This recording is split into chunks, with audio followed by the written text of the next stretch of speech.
Alright guys, so I wanted to get my camera set up to film a segment, so I figured I would film actually setting up my camera so that people who actually care about camera gear and setting it up and what it does, that way you can see kind of how I set up my Blackmagic 2.5K cinema camera. So I start off with my Manphoto tripod with the 501 fluid head, and this is the old version of it.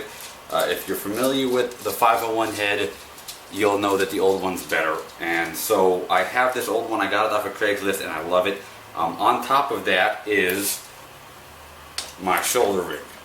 Okay, so this rig here is my shoulder rig. Does everything I need when I'm trying to go mobile. Has my focus pulling, and then everything else I need to attach it with the 15mm rods. Alright, and this was all custom set up as well too, so it really didn't come like this. You have to figure out the configuration yourself. But here is what it looks like when I get my camera mounted, and here's how the process goes. So I have my Pelican case with all my gear in it. I take the actual camera body itself. This is the Blackmagic 2.5K MFT mount, and I start off by just getting the right thread and screwing it as tightly as I can here. Let me go ahead and let my dog out. She needs to go to the bathroom.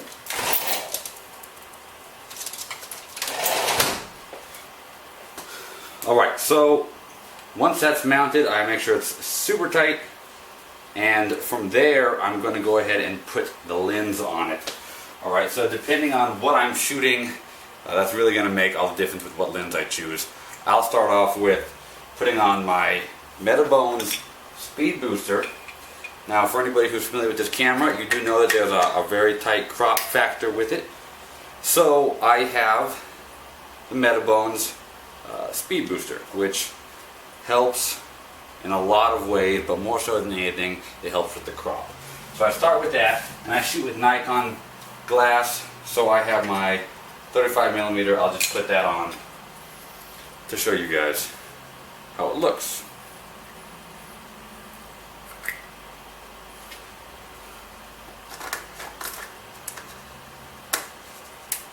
Alright, so now I have my lens mounted. This is my 35mm prime 1.8. It's a little bit wider with the speed booster. Alright, and it's very important to have a low f-stop so that you can really get this lens open and get more light into this sensor. Okay, so here we go. From here, I like to go ahead and get the actual focus pulling set. So what I do is I have one of these here, and this is rubber. A lot of people complain about that in their reviews. I have zero complaints about it. I love it. Alright, so for people who do complain, maybe they're a little pickier than I am, I like this a lot. This gets the job done, period. So let me go ahead and get this on. I'll show you guys how it looks. So obviously focus pulling is a very big deal. You have to be able to smoothly pull focus with a camera like this, and so I have this on. Let me make sure it's not obstructed in any way. Alright, I have this here. This is going to line up differently with every lens I have.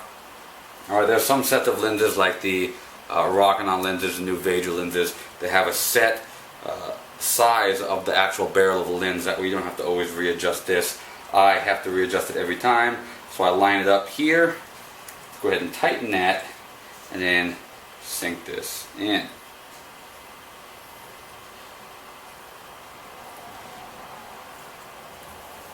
Okay, so once I lock this down, I just double check, yes, it's working.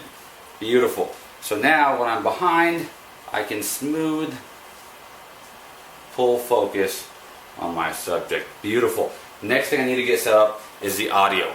Okay, I have such a big rig because I have a few things audio-wise that need to go on this.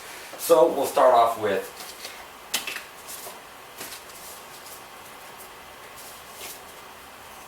the Zoom H6. So here we go. I'll put the attachable XY microphone here. and I need to mount this. So I have a bracket that gives me the ability to mount this to a 15mm rod. So I go ahead and do that. Nice and tight. And I'm going to go ahead and put this right here.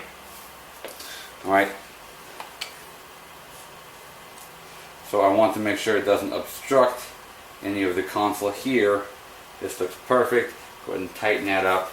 And here I have my audio device that takes 4 different XLR inputs, plus it's capturing audio here. From there, I'm going to mount my Rode VideoMic Pro. So now I'm going to have a few different sources to capture audio from. This gets mounted onto the top of my camera, and this here, alright, starts off like this, to plug into like a Canon. Right? I have an adapter here, and I go ahead and plug this straight in to the Zoom H6. Now a lot of people don't realize that the Zoom H6 takes these types of inputs. It's not just an XLR input, so keep that in mind, guys. I plugged that into number 3 here. Now I have 2 different sources of capturing audio, because the audio that this captures is rather useless. Alright, so now I have these 2 set up. Let's go ahead and do what I do next, which is, depending on the show, going to be different every time. So we'll start with, let me put an external battery here. I have this ICANN battery adapter, and these are the Sony NP-F975 external batteries. I plug this into this here, and I have the adapter that goes straight in to the power plug. So this is how I make this work when I have to go handheld and still have ample power. Alright.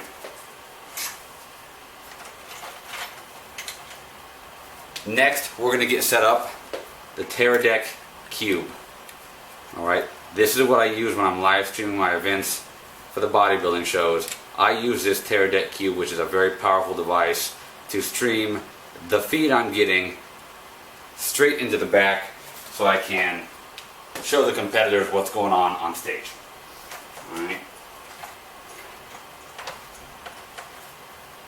So this here is going to screw on and mount here.